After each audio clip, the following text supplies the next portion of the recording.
month, but today is our Pink Out Sunday, so you notice a lot of people here wearing pink to raise awareness for not only breast cancer, but just all cancers across the board. We just want to just raise awareness about that kind of thing, and so you'll notice behind me here all the ribbons on the crosses. If you missed out the opportunity to write someone's name that you know who has or has had cancer, past or present, and you would just like to honor them or even remember them in a special way, before you leave, write their name down on one of those slips and bring it up here to the stage, and one of our volunteers will make sure it gets attached to one of the crosses. And sort of symbolic, we know that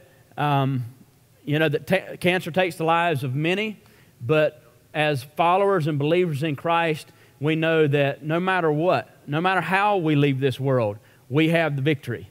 And so the Bible says that at the name of Jesus, every knee will bow and every tongue confess that He is Lord, and that He has the name that is above every name.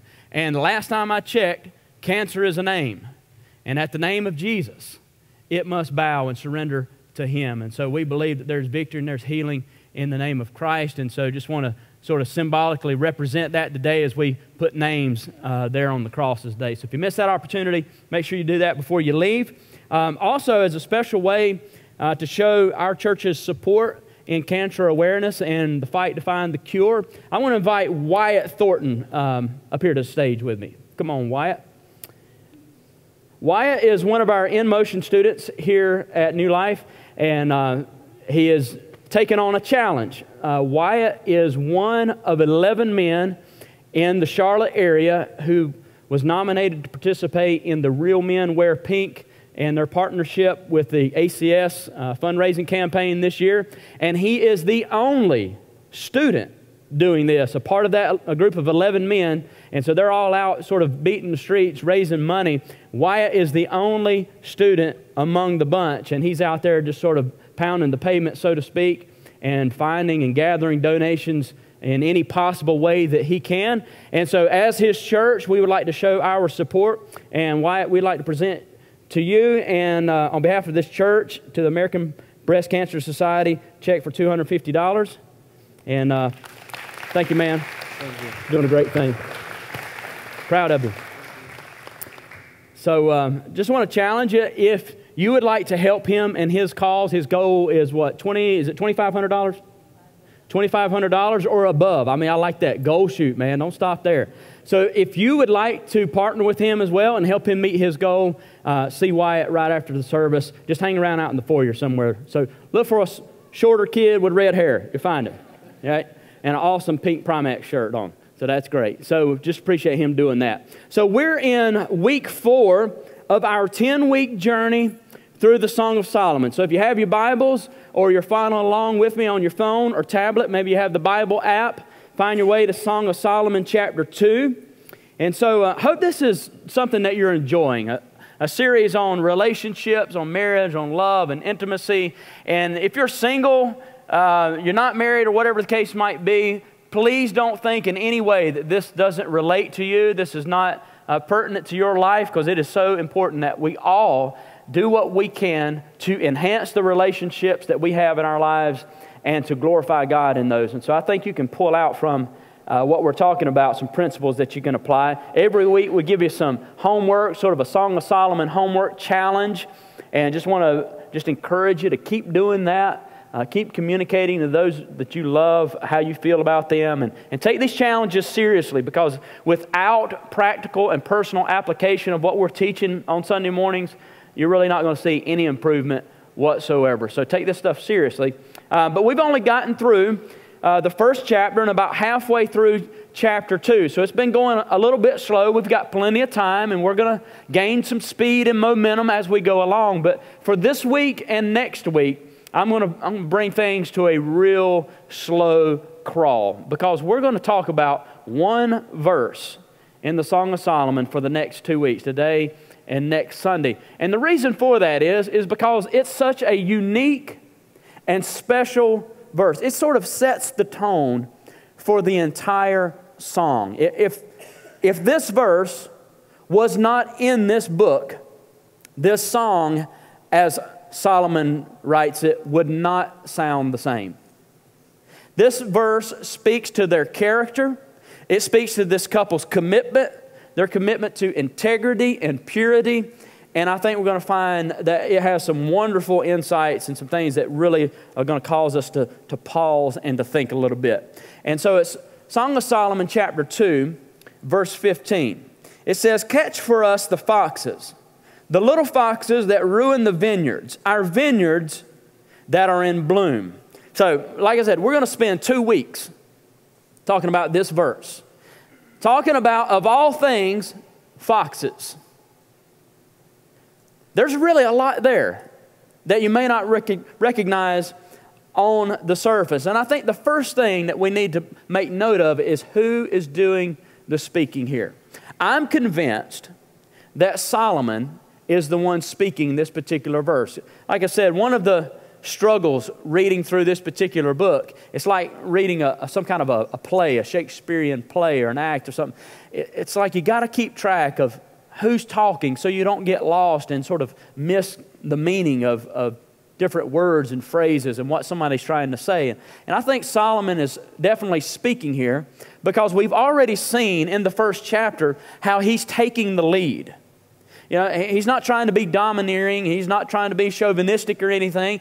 He's just taking his role and responsibility as the leader of the relationship seriously. And especially here, when he begins to talk about catching the little foxes that can ruin the vineyards. Now, when I read this, it took my mind back to something that happened back in Judges chapter 15. All of us know the story, or at least heard 1 or 2 times the story of Samson. You familiar with Samson? He's like the big strong guy, and he hated the Philistine people, and he was all the time fighting with them and trying to destroy them. Ultimately, he died trying to do that very thing, but we know his story mostly as it relates to his relationship with a woman named Delilah. But if you don't know Samson's entire story, you might not be aware that he was actually married to another unnamed Philistine woman before Delilah. And we have a little bit of that story. He goes to the Philistine land looking for a wife. He sees a lady that he's really attracted to, and he tells his mom and dad, "I really want y'all to get her for me, for my wife." And they caution him against it, but he insisted. And one night when him and the boys are just out partying and having a good time, like a good old bunch of drunk boys would do, they sort of dare each other. You know, "I double dare you. You can't do this. Hey guys, watch this." You know how that goes. Those stories always end bad. Well, he is given sort of a riddle, a dare, a double dare you kind of situation. And he gets conned. They make this bet, and he gets conned and loses the bet. And of course, he gets infuriated. And he goes out and he kills like 30 Philistine men, takes their clothes from them so that he can use that to pay off his debt. But he's still so angry that he leaves his wife behind and goes home to his homeland. There for a while, he just cools off, lets his anger subside for a while, and he decides, I probably ought to go back and get my wife, right? Since we are married, that bad mistake as a newlywed, so I'm going to go back and get my wife. Well, he goes back only to discover that her dad had assumed that he had abandoned her, and so he gave his daughter to somebody else. He just went and married her off to some other guy. Well, you can see how that again would make Samson so angry, and we're told that in a way to get the Philistine people back for now cheating him twice, once out of a bet and once out of a wife, it says in Judges chapter 15, verse 4, that Samson went out and caught 300 foxes. Now, don't ask me how he caught those foxes. I have no idea. But he did. And it says he tied them tail to tail in pairs. Then he fastened a torch to every pair of tails, lit the torches, and let the foxes loose in the standing grain of the Philistines. He burned up the shocks and standing grain together with the vineyards and the olive groves. I mean, that's vengeance. Like, that's payback right there.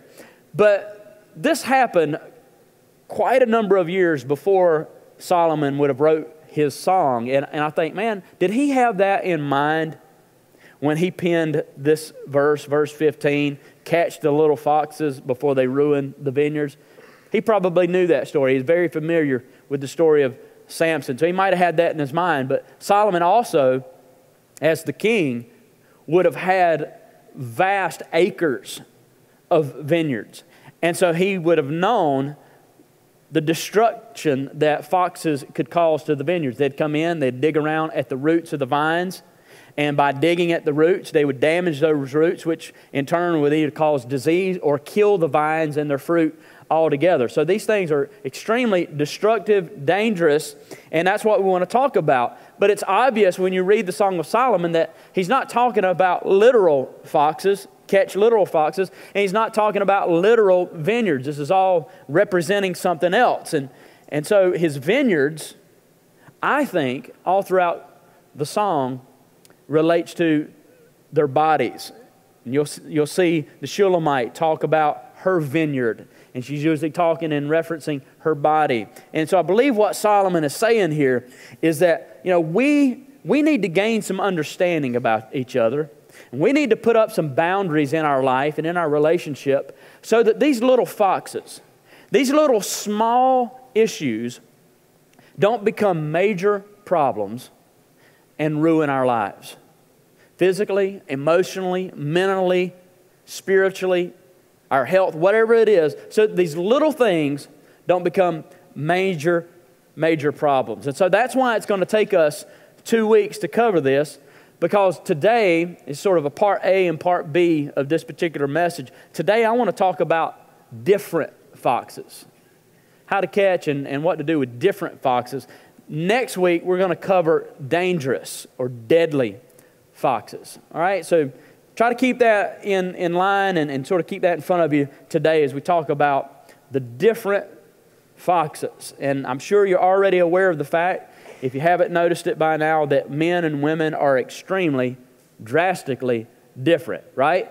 Everybody is aware of that. Dr. John Gray was made famous and made a lot of money, sold like 50 million copies of his book called Men Are From Mars and Women Are From Venus. I think that's right. I understand totally. It's a catchy title. I understand totally what he's saying. He's pointing out the differences. However, and now I don't have a doctorate. I don't have a degree in psychology, and I've never written or sold any books. However, we need to understand that in general, we disagree with that statement, right? We know that men and women are not literally from different planets. Men are from Earth. Right, ladies? Yeah. We think. Women, they too are from Earth, right, men? Yeah. Even though sometimes we act like totally different species and like we're aliens to one another, we're both from the same place. We're just dramatically different. And those differences make a big difference. Now, I think the differences are beautiful. I think it's awesome. I think it's the greatest thing in the world that God did to make men and women different.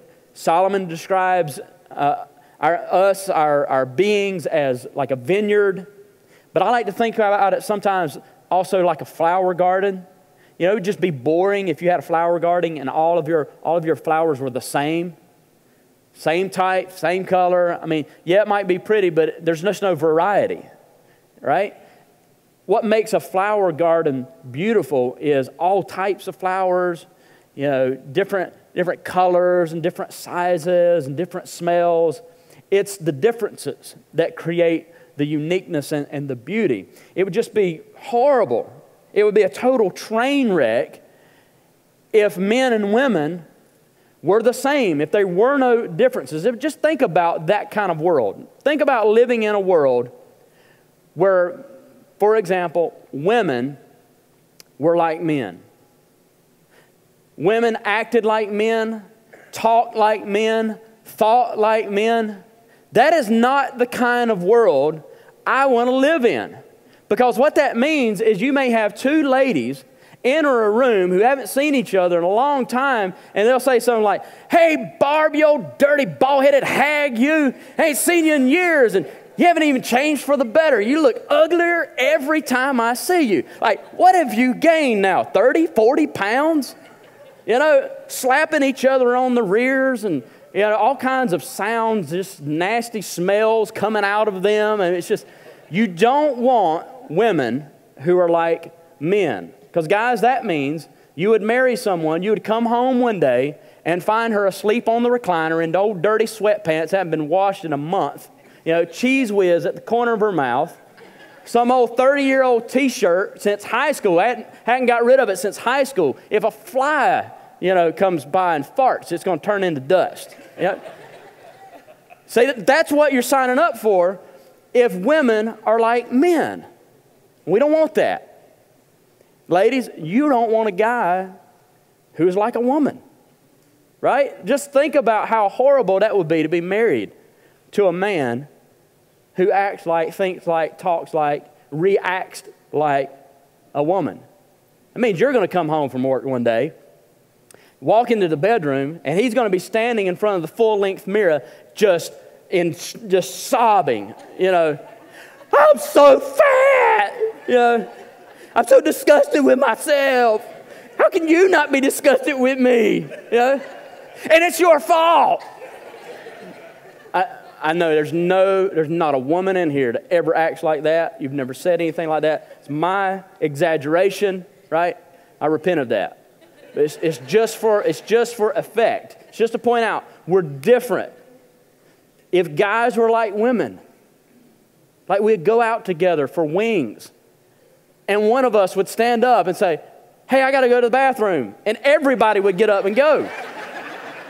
Instead of getting made fun of, like we would all just get up, go to the bathroom, and while that dude's in there doing his business, we're all out there looking in the mirror and say, hey, Bill, these jeans make my butt look big. I mean, we'd be taking duck face selfies. Hashtag love, hashtag besties, you know. Guys' night out. I mean, what a world to live in, right? We are so different. Like, we can laugh about stuff like that, but it would just be an absolute train wreck. And so what we need to do today is just be aware of and point out some of the differences in men and women so that we can catch these little foxes before they ruin our vineyards, ruin our relationships, ruin our families, right? So I'm going to point out 6 differences that we need to be aware of, 6 different foxes between men and women. Number 1, men and women communicate differently. Men and women communicate differently. Now, what I'm about to say, I've said so many times, and you've heard it so many times, we've just stopped hearing it. That good communication is absolutely essential to a healthy, functioning relationship. We know that. We've heard it. We've forgotten it. But the Bible over and over and over speaks of the power of our words and our tongue. That's why the writer of the book of James tells us that an out-of-control tongue, when we just sort of say and blurt out things before thinking about it, an out-of-control tongue is like a fire. He says it's like a restless evil and it's full of deadly poison. Be careful at the words that you use and how you communicate. Solomon, who wrote the Song of Solomon and who wrote the book of Proverbs, over and over he reminded us about the use of our words. And he said in Proverbs 15, chapter 15, verse 1, a gentle answer turns away wrath, but a harsh word stirs up anger. Proverbs 10, verse 11, the mouth of the righteous is a fountain of life, but the mouth of the wicked conceals violence. And then in Proverbs 18, verse 21, he said, the tongue has the power of life and death, and those who love it will eat its fruit. We see this theme all the way through Scripture. It's not just in the Old Testament. But James, again, also mentions the power and the use of the tongue. The Apostle Paul, I mentioned a verse that he wrote last week in Colossians, that what we say to each other and how we speak to one another, where we're married or not, should always be as if seasoned with salt. You know, it's a good thing.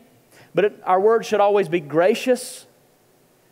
Talking about how we communicate with each other. And there's no denying that good communication between husband and wife,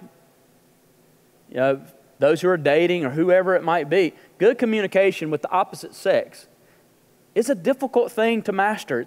It's really difficult to do it well. And see, I make a living at communicating. This is what I do. This is what I love to do and what I enjoy. But one of the most difficult things that Jessica and I experience in our marriage, and one of the hardest things for us, is communication. And the reason for it all boils down to, and it might be different issues at different times, but at the base of it, at the root of it, is this fact that we are different. We speak differently, we think differently, we interpret differently. And so we need to get a grip on understanding how those differences work and catch those little foxes before they become major problems. You see, most men, and I would even fall into this category, if it's not on this stage, most men are intimidated by communication. Sort of that one-on-one. Let's talk about this. Let's really go deep and see what the issues is. Most men are intimidated by that kind of communication. And the reason is because we know that women do that better. You're much more better at communicating, at expressing your thoughts and your feelings, at listening and actually hearing what's being said than we are. See, for men to sit down and pay attention and really listen for a long or an extended period of time, I'm just going to be straight up with you, ladies, that's hard for us. That's hard work, and that's no joke. That's serious. It's hard for us to do because men in communication, and we do this with one another, we want all of the information that we can get in the shortest amount of time. I mean, abbreviate it down as much as possible without losing any information or any meaning. That's the way we want it delivered. Ladies, on the other hand, you enjoy context. You want all the details. Many times details that to guys seems absolutely unnecessary, but that's just the differences. That's how we communicate. And now if we'll understand those differences and make room for those differences, then the rewards, as the Bible just said in Proverbs, can be life-giving. Can breathe life into your relationship and into your marriage. If we ignore those differences, if we don't catch those little foxes and just let them run wherever they want to go, then they can reap deadly consequences. They'll ruin the vineyard.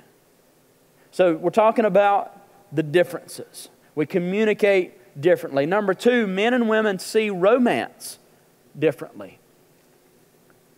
We define romance in two different ways.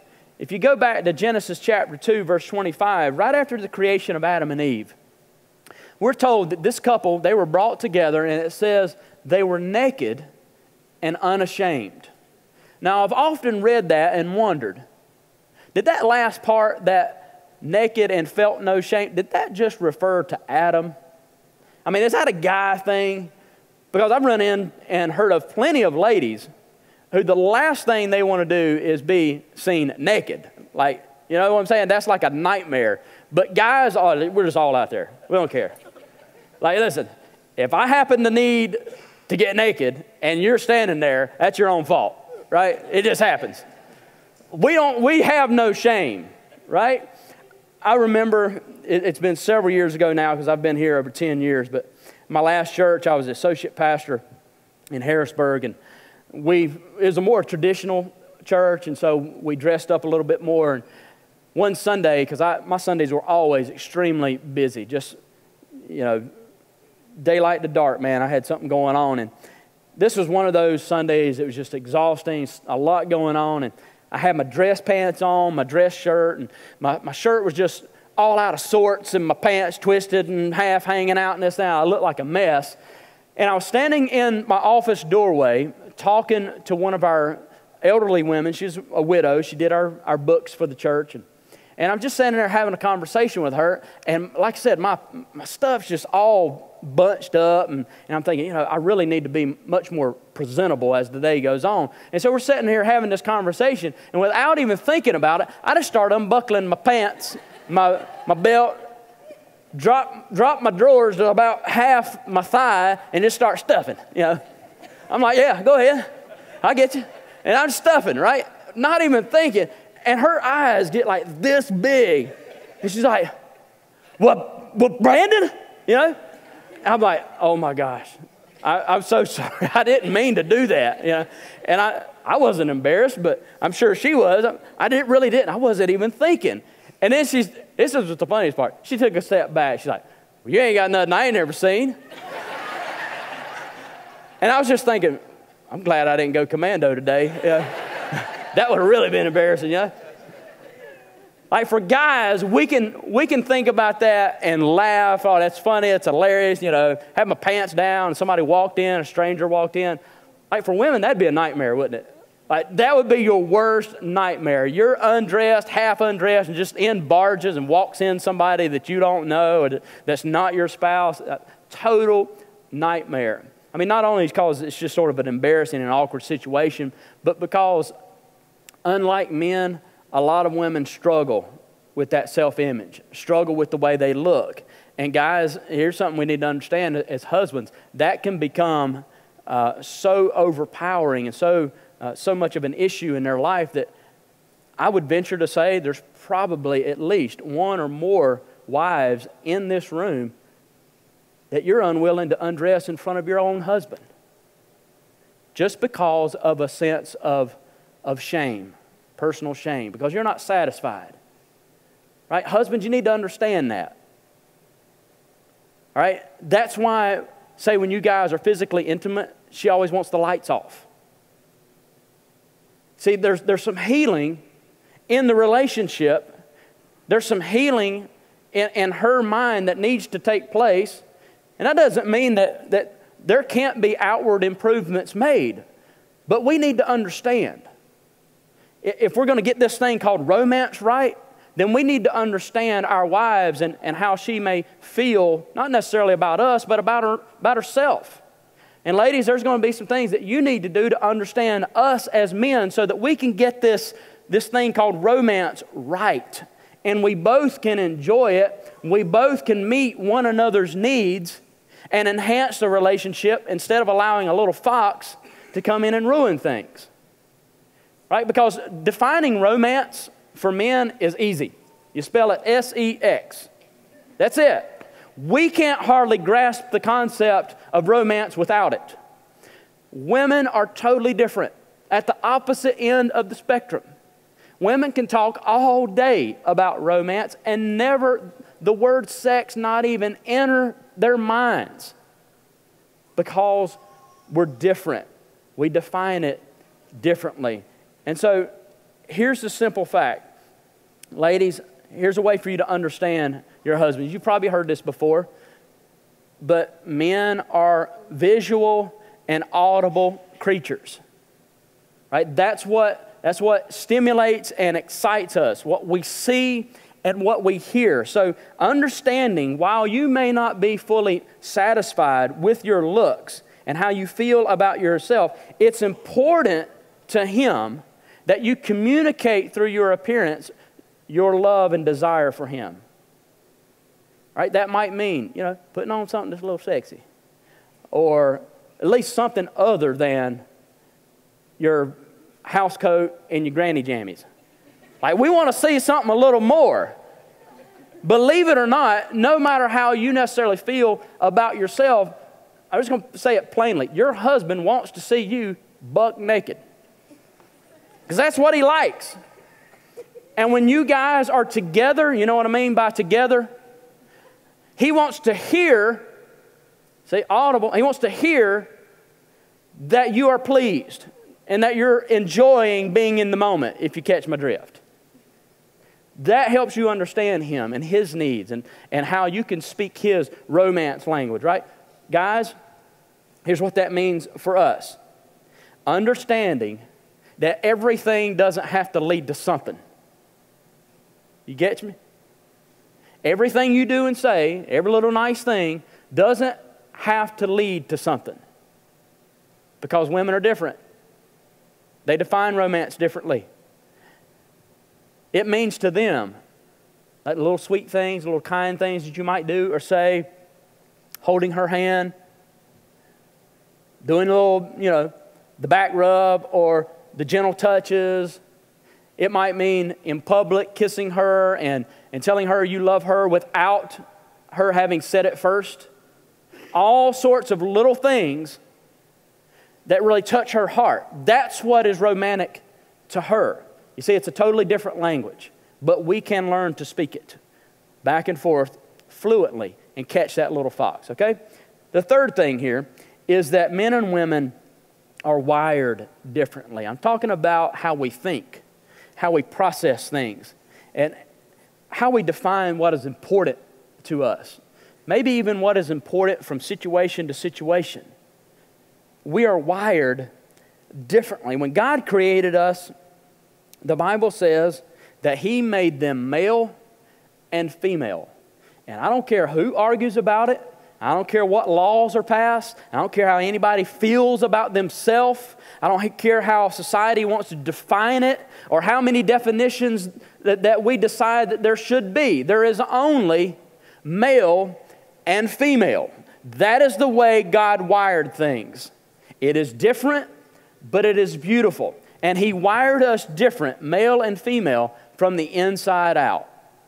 Everything about us is completely different. We're different physically, we're different emotionally, we're different psychologically, and you can see those differences in any number of ways, especially, just for an example, in the way that men and women solve problems. The way we think about solving problems, drastically different typically. Most men, we see a problem, we identify the problem, we attack the problem, and we eliminate it. That is it. It's a three-step process. What is the problem? What needs to be done about it? Take action. Right? Ladies, your process is a little more drawn out usually. It's like, this is the problem. Let's think about it. Let's talk about it. Let's make a plan and then repeat. This is the problem. Let's think about it. Let's talk about it. Make a plan for it. And usually by then it's no problem anymore. Because husband over here is going to come in. That's the problem. Here's how you fix it. Do it. Right? That's a joke. A total joke. Ladies, you're totally capable of solving your own problems. It just looks differently. And to men, it just doesn't make sense at all. But God wired us different. And so let me sort of go a little further with that. It comes out a lot of times. We talked about catching the little fox of communication differences. See, this whole thinking, this whole wiring difference a lot of times comes out in the communication too. And the way we communicate with each other and what we say versus what we mean. Men and women both do it. We say one thing, but we actually mean something else. For example, when a lady says, when your wife says, we need this, what she says is, I want this. Like, go get it. When she says, you ask her, what's wrong? And she says, nothing's wrong. What that means is everything's wrong. And it's probably your fault. When she says, the trash is full, she just said, go take it out. Right? You see what I'm saying? Two totally different things there, but that's that difference in wiring. Ladies, when guys say things, we do the same thing. When we say something like, man, I'm hungry, what we mean is, would you make me a sandwich and bring it to me on the couch? When we say, that's just way too expensive, what we mean is, I could buy something I want for that. Right? And when your husband comes home, he opens the door and he says, surprise. What he says is, I bought something stupid. Right? We don't need it, but I thought it was cool. See what I'm saying? Communication, differences, we think differently, we process things differently, we problem solve differently. Everything's different. But that doesn't mean it's wrong. Just catch the little fox. Number 4, men and women see self-worth differently. Touched on this just a little bit a minute ago. Especially on sort of from the physical part, but when you really dive into it, you can see a lot of differences. Men and women see self-worth and define self-worth differently, despite living in a world where it seems like there is this constant attempt to drive a wedge and to cause a war between genders. I'm sure you've heard lately that gender war. You see, they're trying to get us at odds with one another. They're trying to use differences against us. There need not be any kind of gender war.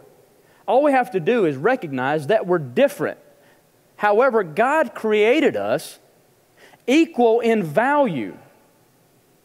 Just because there's differences, just because we're not the same, doesn't mean that we're not equal in value. God doesn't love men and admire men more than He does women, or vice versa. We are equal in value, and we are also equal when it comes to our need for forgiveness and cleansing of our sin, because we're the same. We're steeped in sin without Christ. You see, there's a lot of equality going around. But the way we define our value, like it can be equal all day long, but the way men and women define it will be different. Because men, we associate our value, our self-worth, we define success by what we do. We're much more practical. You have two guys, I don't care if they've never met each other in their entire life, and they start a conversation, I give you 30 seconds, if not less, before one of them says, "What do you do?"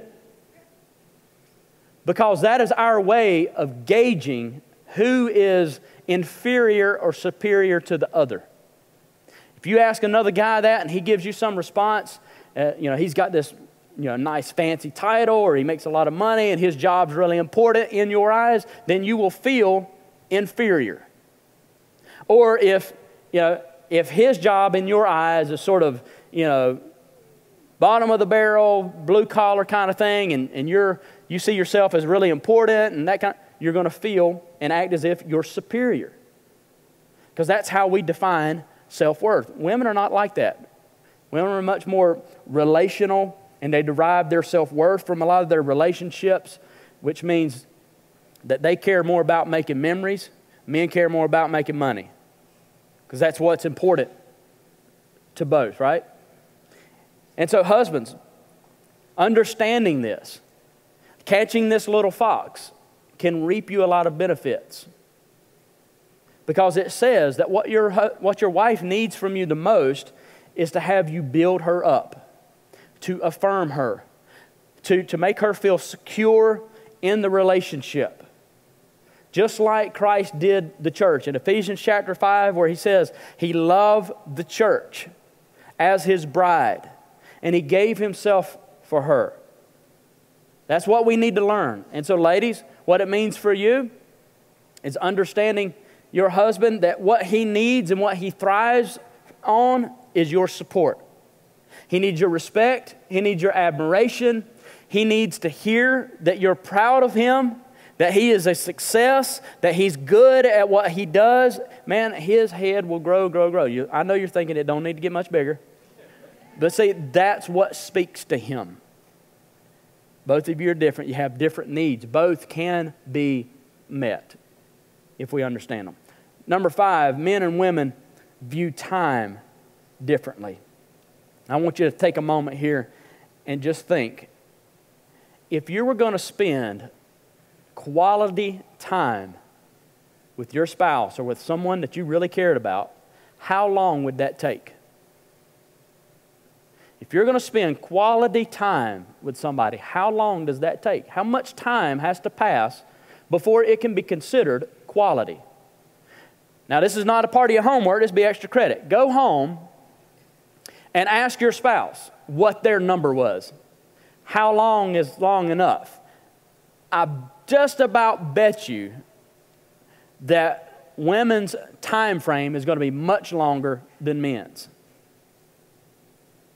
Because men rarely see quality time and quantity time of having any relationship with each other. Because we view ourselves as being extremely busy, we got a lot of things to do, we got places to go, but we attempt to make up for it in short bursts of uninterrupted time, say with our spouse, or with our kids, or with the family. It might only be 10 minutes, it might only be 15 minutes, it might only be 30 minutes, but in that 30 minutes, we're going to give them all of us, all of our attention. For ladies, quality time and quantity time usually have a close association, a close relationship. The greater quality of time you want to experience, the longer it's going to take. So just go ahead and test and tell me this week, shoot me an email or something, say like, dude, you were dead on or you were way off base. I'm guessing I'm pretty close because we're different. We see and view time differently. And then the last one here is that men and women parent differently. Those of you who have kids, or maybe you aspire to have children one day, just understand that this is one of those little foxes that is different. That you and your spouse are going to have a different relationship with the children than the other, and trying to make your spouse be you with the children is not going to work. Doesn't mean that they're wrong, and it doesn't mean that you're wrong. It just means that you're different. In general, dads provide children with strength, with security, with self-worth, with structure. Moms provide them with nurturing, with training, with love, with emotional support. And I know that those things can overlap, but typically that's sort of how things go. And each has their role, and each is important. That's why we need to strive to have healthy relationships and healthy marriages, because our children need a mom and a dad present in their life and participating in their life. Because both bring to the table something different, something valuable to that child's future. And so it's important that we recognize these differences, that we appreciate these differences, and allow God to use those to enhance and beautify our vineyards, our marriages, and our families, our homes, rather than destroy them. All right? Your homework for this week, as I said, every week during this series, you're going to get a little bit of a challenge. So this week, here's what I would like for you to do, is write down and then verbally communicate, be it your spouse or if you're single, to someone in your life that you care deeply about. Write down and verbally communicate to that person what is different about them from you. Right? This is something about you that's totally different from me, but this is why I love you for it. This is what makes me appreciate and admire you for that. This difference causes me to respect you, whatever it is, all right? So pay attention, guys. Pay attention, ladies. What is it about the other that is different from you, and how can you communicate that verbally to them? That you love that, and you appreciate that, you value that. I guarantee you it's going to encourage them, and it's going to help out your relationship. So whatever.